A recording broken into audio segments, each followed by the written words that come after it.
नमस्कार दोस्तों, कैसे हैं आप लोग। उम्मीद है कि आप लोग सही होंगे। आज का टॉपिक है हमारा माइक्रो टीचिंग। माइक्रो टीचिंग क्या होता है। वैसे तो जैसे मैं आपको पढ़ा रहा हूँ लेक्चर के माध्यम से, कुछ चीज़ें ब्लैक बोर्ड की आवश्यकता पड़ती है इसमें कि डायग्राम बनाना पड़ता है, फिर भी आप जितना समझ सकते हैं लेक्चर के माध्यम से समझ सकते हैं। माइक्रो टीचिंग हमारे बीएड का एक महत्वपूर्ण हिस्सा है जो प्रैक्टिकली होता है। आपको क्लास में प्रैक्टिकल कराया जाता है तो आपको टीचिंग स्किल सिखाई जाती हैं जो एक ट्रेडिशनल टीचिंग का हिस्सा बनती हैं लास्ट में जा कर के। यानी कि जब आप पूरी पूरी क्लास लेना सीख जाते हैं, उससे पहले आप टीचर्स के जो शिक्षण कौशल हैं उनको सीखना अति महत्वपूर्ण है, क्योंकि बिना स्किल के आप एक कंप्लीट संपूर्ण टीचर्स नहीं बन सकते। और सबसे महत्वपूर्ण मैं समझता हूँ कि माइक्रो टीचिंग में माइक्रो टीचिंग का बहुत रोल होता है। तो माइक्रो टीचिंग क्या है, आपको जैसे ही शब्द से ही आभास हो रहा है कि माइक्रो में से सूक्ष्म और टीचिंग में शिक्षण, यानी कि शिक्षण के वह सभी गुण जो छोटे छोटे टुकड़ों में आपको सिखाए जाएं, जिससे हम एक संपूर्ण शिक्षण हासिल कर सकें या अपना एक शिक्षण का कंप्लीट विकास कर सकें। माइक्रो टीचिंग कहलाता है। जैसे इसका अर्थ क्या है सही मायनों में, सूक्ष्म शिक्षण एक ऐसी तकनीक है जो शिक्षकों में दक्षता विकसित करने का प्रयास करती है। दक्षता मतलब टीचर्स के अंदर निपुणता प्राप्त करने में मदद करती है। यह व्यावहारिक शिक्षक की प्रयोगशालीय एवं वैश्लेषिक विधि है। यानी कि समझ लीजिए कि जैसे कि आप बीएड करने आए हैं तो आपको एक तरह से शिक्षण बनाने की प्रयोगशाला है। सूक्ष्म शिक्षण के माध्यम से सूक्ष्म शिक्षण ही आपकी वास्तविक ट्रेनिंग होती है। रियल में आपके एटीट्यूड में परिवर्तन लाने के लिए सूक्ष्म शिक्षण अति महत्वपूर्ण है। यह एक नवीन तकनीक है। इसका प्रतिपादन 20वीं सदी में हुआ। शोध निष्कर्षों के आधार पर यह स्पष्ट हो चुका है कि कम समय में ही सूक्ष्म शिक्षण के माध्यम से शिक्षकों में कौशलों का विकास किया जा सकता है।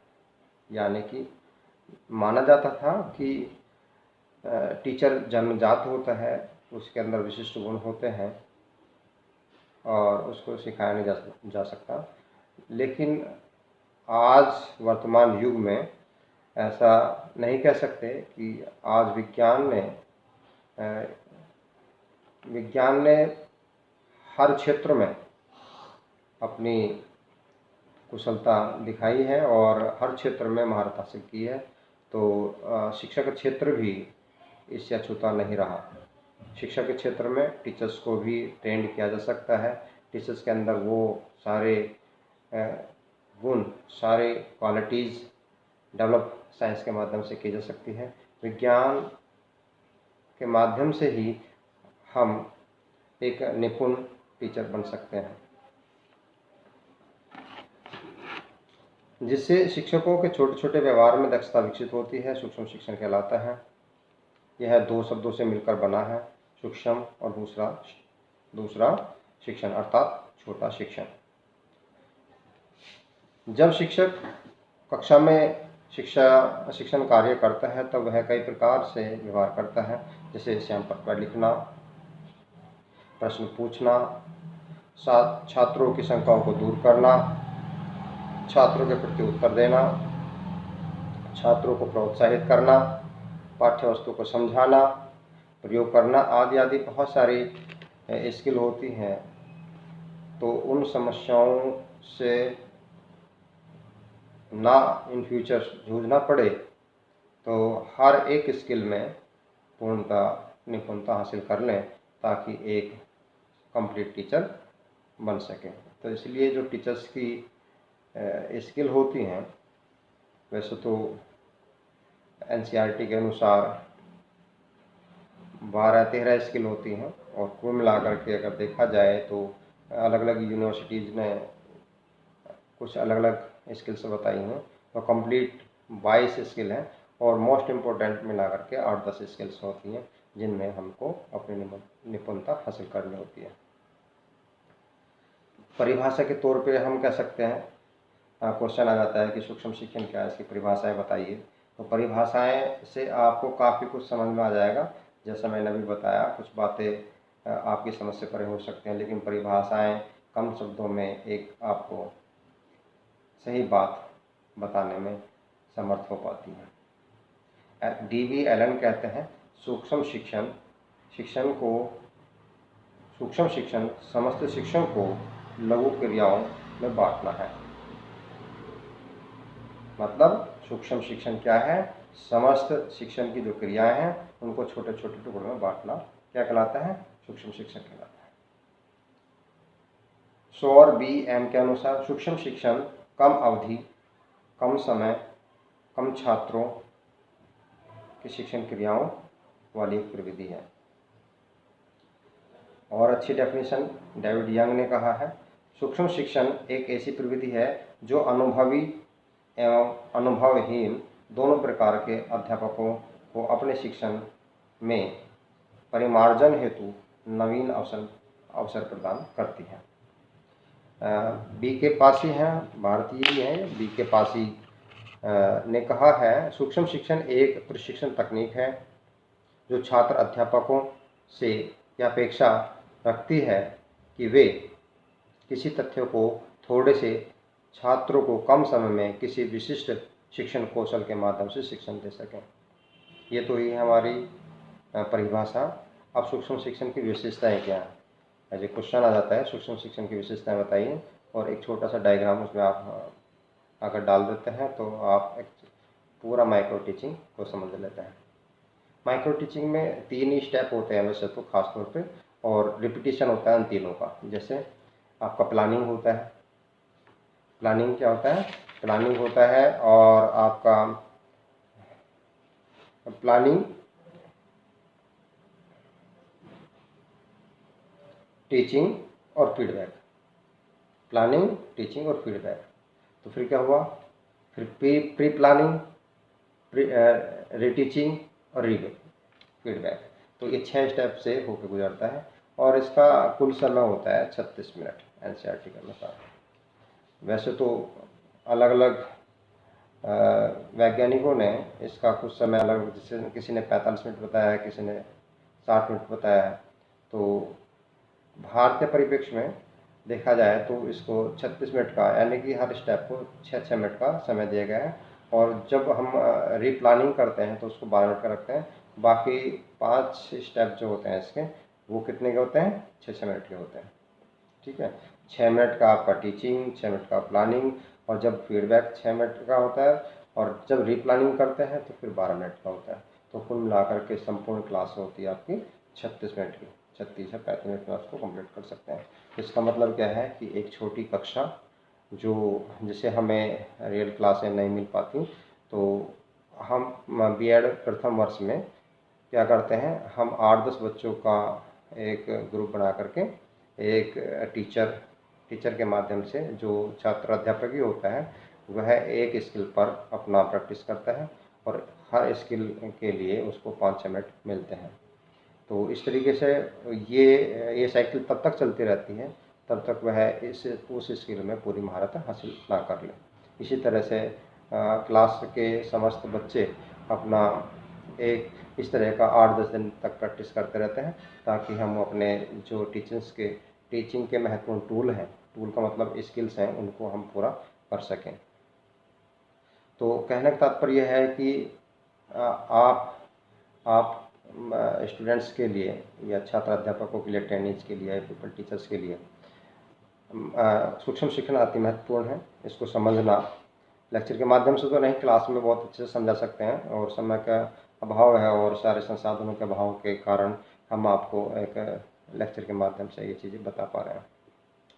बस सब कुछ प्रैक्टिकली ज़्यादा अच्छा लगता है, और सूक्ष्म शिक्षण वैसे है भी प्रैक्टिकली, सब कुछ प्रैक्टिकली और व्यवहार में परिवर्तन लाने को ही हम सूक्ष्म शिक्षण कहते हैं, कि टीचर्स के व्यवहार में परिवर्तन करना एक तरीके से, कि वो अपने एक कंप्लीट क्लास में जा कर के पढ़ा सके, नो हेजिटेशन, उसकी कुछ तरह की हेजिटेशन ना हो। तो विशेषताएँ क्या हैं, लेक्चर को ज़्यादा बड़ा ना करके छोटा ही है, इम्पोर्टेंट पॉइंट्स से आपको दर्शा देता हूँ। कक्षा शिक्षण के दौरान आने वाली समस्याओं एवं कठिनाइयों का सूक्ष्म शिक्षण के द्वारा दूर किया जा सकता है। यानी सूक्ष्म शिक्षण के माध्यम से जितनी भी समस्याएं इन फ्यूचर आएंगी तो उसको पहले से ही हम हल करना सीख लेते हैं। यह शिक्षक व्यवहार में परिमार्जन करने हेतु कक्षा में उचित माहौल बनाता है।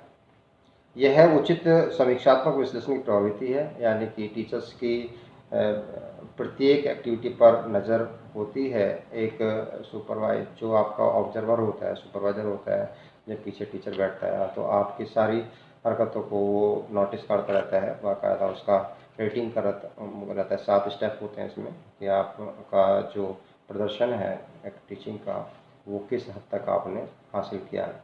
या फिर वीडियो रिकॉर्डिंग, ऑडियो रिकॉर्डिंग के माध्यम से स्वतः ही छात्र अध्यापक अपना मूल्यांकन कर सकता है। या ऐसी स्थिति ना होने पर एक टीचर जो आपको पढ़ाते हैं वो आपको ऑब्जर्व करता है और आपको फीडबैक देता है कि आपने कहाँ कमी की और उनका कैसे आप सुधार कर सकते हैं। तो इस तरीके से हम कम खर्चे से ही एक टीचर्स की सारी समस्याओं को मतलब उसके अंदर उसको सुधार करते हैं, मॉडिफाई करते हैं, उसके अंदर चेंजिंग करते हैं। इसमें किए जाने वाले कार्य के प्रति पुष्टि के द्वारा अध्यापकों को आत्मसंतुष्टि मिलती है। यानी कि यदि छात्र अध्यापक स्वयं अपना वीडियो रिकॉर्ड करके खुद यानी स्वयं अगर उसको ऑब्जर्व करता है तो उस छात्र को अपनी हर एक्टिविटीज़ का उसको पता चलता है, और उसको पता चलता है कि उसने कहाँ कौन से स्टेप में गलती की और उसको कहाँ सुधार करने की आवश्यकता है। वीडियो टेप के द्वारा रिकॉर्डिंग होती है इसमें, और उन्हें यह आभास हो जाता है कि उसने कहाँ गलती की। यह कम समय में अधिक दक्षता प्रदान करने की एक विधि है। कम समय में किसी स्किल पर दक्षता हासिल कर सकता है। निरीक्षक छात्र अध्यापकों के निर्देशन के रूप में कार्य करता है। मैंने आपको इससे पहले बताया कि सुपरवाइजर की नज़रों के मार्गदर्शन में, आपके टीचर्स के मार्गदर्शन में आप कोई स्किल सीखते हैं। सेवारत शिक्षक भी इसको सीख सकते हैं। इस विधि के माध्यम से शिक्षण कौशलों का विकास किया जा सकता है। इस विधि के द्वारा छात्र अध्यापक अपना स्वयं मूल्यांकन स्वयं ही कर सकता है। सूक्ष्म शिक्षण व्यक्तिगत शिक्षण प्रविधि है। इसमें कक्षा का आकार, समयावधि और वस्तु कम होती है। यह प्रविधि शिक्षकों की व्यावसायिक परिपक्वता का विकास करती है। और सूक्ष्म ये हुई इसकी विशेषताएं। जितनी भी बातें मैंने कहा रिपीट करने की आवश्यकता नहीं है, वीडियो ज़्यादा लंबा हो जाएगा। और जैसे मेरे पास में और कुछ, क्योंकि ये सेल्फी के माध्यम से मैं वीडियो बना रहा हूँ आपका, और इसमें ऐसा भी नहीं है मैं कि आपको कुछ दिखा सकूं, क्योंकि उसमें सब कुछ उल्टा दिखता है, तो इसलिए मेरे पास संसाधन नहीं है ज़्यादा, तो सिर्फ लेक्चर के माध्यम से आपको समझा सकता हूँ। तो इसके 6 स्टेप होते हैं। सबसे पहला है टीचिंग सेशन, दूसरा बात फीडबैक, और फिर रिप्लान। ठीक है, 6 मिनट के होते हैं, और जो रिप्लानिंग करनी होती है वो 12 मिनट की होती है। ध्यान से सुनिएगा एक बार। शिक्षा आपका क्या करता है, सबसे पहले क्या करते हैं, प्लानिंग करते हैं, फिर टीचिंग करते हैं, फिर फीडबैक होता है, फिर प्लानिंग करते हैं, फिर टीचिंग होती है, फिर फीडबैक होता है। तो ये 6 स्टेप में बढ़ता है। ठीक है, तो इसको हम एक गोल चित्र में बना सकते हैं ऐसे करके। सबसे ऊपर क्या रखते हैं आप, सबसे ऊपर क्या रखते हैं, प्लानिंग, उसके बाद टीचिंग, उसके बाद फीडबैक, फिर रिप्लानिंग, फिर रीटीचिंग, और फिर फीडबैक। तो इस तरह से हम 6 खंडों में इसको गोल तरीके से बनाना। 6 ही चीज़ें होती हैं अच्छा भी क्या है, इसमें 3 ही इम्पोर्टेंट हैं, प्लानिंग, टीचिंग और फीडबैक। क्योंकि फीडबैक ही इसकी आत्मा मानी जाती है। अगर आप कोई टीचिंग स्किल करते हैं और उसका फीडबैक ना हो तो आप समझ लीजिए आपने कुछ नहीं सीखा। यानी किसी के मार्गदर्शन में आप कुछ सीख रहे होते तो उसमें आपकी कुछ कमियां और कुछ अच्छाइयाँ कुछ होती हैं, उसको एक टीचर्स के माध्यम से आपको बताया जाता है, तभी आप अपने अंदर कुछ सुधार कर सकते हैं। तो इसलिए ये प्रैक्टिकली वर्क है और प्रैक्टिकल ही क्लास के अंदर ही सीखा जा सकता है, ऑनलाइन लेक्चर मेथड से नहीं सीख सकते हैं। ठीक है, तो ये होता है। इसके कुछ दोष भी हैं। अगर लॉन्ग क्वेश्चन में पड़ जाता है कि माइक्रो टीचिंग के विशेषताएं और दोष बताइए और उसका जो प्रोसेस है वो क्या है, इसकी आवश्यकता क्यों पड़ी, तो ये सारी चीज़ें आप एक क्वेश्चन के अंदर लॉन्ग टाइप क्वेश्चन में डाल सकते हैं। कि मैंने बताया कि सूक्ष्म शिक्षण क्या है, कैसे होता है, कहाँ से शुरू हुआ और इसकी विशेषताएँ क्या हैं, इसका एक डायग्राम बना देंगे। उसके बाद उसके दोष डाल देंगे। फिर उसकी माइक्रो टीचिंग स्किल्स कितनी हैं उनके बारे में चर्चा करेंगे। वीडियो ज़्यादा लंबा ना हो जाए इसलिए खास सिर्फ दोष आपको गिना देता हूँ। उसके क्या है, भारत में सूक्ष्म शिक्षण से संबंधित प्रयोगशालाओं का अभाव होने के कारण यह प्रविधि अधिक उपयोगी नहीं हो पाई। क्योंकि आप जानते हैं कि सूक्ष्म शिक्षण को करने के लिए ये महंगी प्रविधि है, क्योंकि इसमें वीडियो, ऑडियो और सीसीटीवी के माध्यम से आपका सारा कुछ फीडबैक होता है। तो ऐसा भारत की स्थिति के आधार पर, जैसे आप जानते हैं भारत की जो स्थिति है स्कूली शिक्षा जैसी भी है और टीचर ट्रेनिंग जैसी भी है, उसके आधार पर हम कम संसाधनों में काम चलाते हैं। तो ये एक महंगी प्रविधि है, इसका हम सभी जगह लागू नहीं कर सकते, कुछ खास जगह ट्रेनिंग के लिए सिखाई जाती हैं। तो दूसरा पॉइंट है, इसमें कक्षा के वातावरण को भी सूक्ष्म शिक्षण संकुचित कर देता है। यानी कि ये क्लास को छोटा कर देता है, कम समय के लिए होती है, क्योंकि इसमें छात्र संख्या कम और समय कम और कम पाठ्य वस्तु होती है। ये इसका एक दोष है, क्योंकि एक पूरी कंप्लीट क्लास नहीं है। यानी कि ट्रेडिशनल क्लास होती है। आप जानते हैं कि सूक्ष्म शिक्षण मतलब micro teaching and traditional classes teaching जो होती है वो क्या होती है। ट्रेडिशनल मतलब परंपरा जो चली आ रही है, 35 मिनट का पीरियड होता है और हम माइक्रो टीचिंग मात्र 5-10 मिनट का होता है और सारे स्टेप 6 के 6 स्टेप पूरा करने के लिए 35 मिनट का समय इसमें लग जाता है। प्रशिक्षणार्थी छात्राध्यापक इसे केवल ढोंग समझते हैं, क्योंकि इसके द्वारा किए जाने वाले शिक्षण में कृत्रिमता आ जाती है। ऐसा लगता है सब कुछ मैनिपुलेट है, बना बनाया है, इसको अच्छा लग, क्योंकि ऐसा टीचिंग के जो गुण हैं वो अंदर से एक्सप्रेशन से आते हैं, उसके ज्ञान उसमें झलकता है और वो हर पॉइंट बिंदु पर ध्यान देता है। ऐसा क्योंकि कुछ टीचर को बनाया जरूर जाता है लेकिन वो वास्तव में सही बनते हैं नहीं, क्योंकि उनका गोल वास्तव में टीचर बनना नहीं होता, झोंका उनका गोल होता है और जो इस चक्कर में वह पूर्ण प्रशिक्षित नहीं हो पाते हैं। सूक्ष्म शिक्षण में मूल्यांकन निदानात्मक उपचारात्मक कार्य पर कोई विशेष नहीं दिया जाता, क्योंकि उसका कोई रिमेडियल नहीं होता। ठीक है, शिक्षण कौशलों एवं विषय वस्तु पर अधिक ध्यान नहीं दिया जाता। किस पे? विषय वस्तु पर अधिक ध्यान और शिक्षण कौशल पर अधिक ध्यान नहीं दिया जाता। सूक्ष्म शिक्षण में कक्षा निर्माण करना एवं समय चक्र तैयार करना कठिन कार्य है। प्रशिक्षित अध्यापकों अथवा पर्यवेक्षकों के अभाव में कारण सही पृष्ठपोषण छात्रों को नहीं मिल पाता, फीडबैक बच्चों को सही से नहीं मिल पाता, इसका प्रयोग एक विधि के रूप में नहीं किया जा सकता। इसमें शिक्षण कौशलों को सीखना अथवा दक्षता प्राप्त करना मुख्य उद्देश्य ध्येय होता है, विषय वस्तु का सम्यक ज्ञान देना नहीं होता। सबसे बड़ी बात है कि आप स्किल सीखें, तो स्किल सीखने से पहले आप जिस कंटेंट को पढ़ा रहे हैं उसके बारे में तो दक्ष होने चाहिए, उसमें भी तो आपको महारत हासिल होनी चाहिए। यानी मास्टर बनने से पहले आपको जिस विषय को आप पढ़ाने जा रहे हैं उससे जुड़ी हुई समस्त जानकारी आपके पास होनी चाहिए, वरना स्किल का क्या करोगे हैं, स्किल डेवलप करके क्या करोगे। आपके पास मास्टरी नहीं है जिस विषय की और उस पर आप पढ़ाने चले गए, तो आपने कहा कि सिर्फ खड़े हो गए एक डमी बन के, तो फिर क्या फ़ायदा उस चीज़ का, है ना। तो इसलिए मास्टरी, इससे कंटेंट पे ध्यान नहीं दिया जाता, सिर्फ हम ध्यान देते हैं कि वो सामने खड़े होकर एक्टिविटीज़ क्या क्या करते हैं, क्या उसने उस स्किल को पूरी तरह से हासिल किया या नहीं किया। तो इसमें समय अधिक लगता है, क्योंकि एक शिक्षण कौशल के अभ्यास हेतु एक प्रशिक्षार्थी को एक सूक्ष्म चक्र हेतु 36 मिनट का समय लगता है। क्योंकि अब देखिए 50 स्टूडेंट्स के लिए हमारा एप्लीकेशन होता है, बीएड का, 50 स्टूडेंट्स के लिए एक बच्चे को 36 मिनट लगते हैं, तो 5 बच्चों को कितना समय लगेगा आप समझिए। आप सोचने वाली बात है, यानी 2.5-3 घंटे उसमें लग गए। अगर हम 5 बच्चों को एक दिन में ट्रेंड कर रहे हैं, तो आने 50 बच्चों को कितने दिन में ट्रेंड करेंगे? तो 10 दिन लग जाएंगे, और 10 दिन में सिर्फ एक स्किल की छोटी सी बात सीख पाएंगे। तो इसलिए क्या होता है, इसमें समय बहुत लगता है, और ये सिखाना कई बार ऐसा लगता है कि नमक में। पहले बीएड 1 वर्ष का होता था, फिर 2 वर्ष का कर दिया गया। शायद इसकी वजह यही रही कि जो है शिक्षक, छात्र, अध्यापक जो होते हैं, वो कम समय में पूरी तरह से ट्रेंड नहीं हो पाते, क्योंकि सिलेबस काफ़ी लेंथी हो गया है। आप देखते हैं कि 6 विषय बीएड फर्स्ट ईयर में 6 ही होते हैं, हमारे सेकेंड ईयर में होते हैं। तो आप जानते हैं कि हमारे पास पढ़ने का इतना बर्डन होता है, तो पास भी होना होता है। प्रैक्टिकली वर्क कितना कर पाएंगे आप लोग? तो प्रैक्टिकली वर्क अगर करा जाए सही तरीके से तो बहुत समय लग जाता है। फिर भी ये फॉर्मेलिटीज़ हैं, हमें करनी होती है। सूक्ष्म शिक्षण हेतु लगभग सभी संस्थानों के पास टेप रिकॉर्डर, ऑडियो टेप नहीं होते, और इसका अभाव होने के कारण सीखने में समर्थ नहीं हो पाते, तो सभी टीचर से उतना निपुण नहीं बन पाते।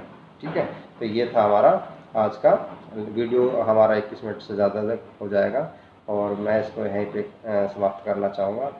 तो आप मुझे कमेंट करके बताइएगा कि ये आपको माइक्रो टीचिंग कितना समझ में आया, हमारे लिए क्यों आवश्यक है माइक्रो टीचिंग। सीधे बहुत कम शब्दों में ही कह दूं, क्योंकि टीचर्स के स्किल को छोटे छोटे पार्ट में तोड़ करके सिखाना होता है, कि उसे एक एक स्किल अच्छे से समझ में आ जाए। ठीक है, और ताकि वह एक कंप्लीट क्लास करने के लिए समर्थ हो सके, ये माइक्रो टीचिंग कहलाती है। ठीक है, और कमेंट करके बताइएगा, लाइक कीजिएगा, शेयर कीजिएगा, सभी दोस्तों को बताइएगा। यहाँ पर Banke Bihari institute of education में ऑनलाइन क्लासेस चल रही है, ये यूट्यूब के माध्यम से। मिलते रहेंगे, अगला नेक्स्ट टॉपिक फिर लेके आता हूँ। धन्यवाद, नमस्कार।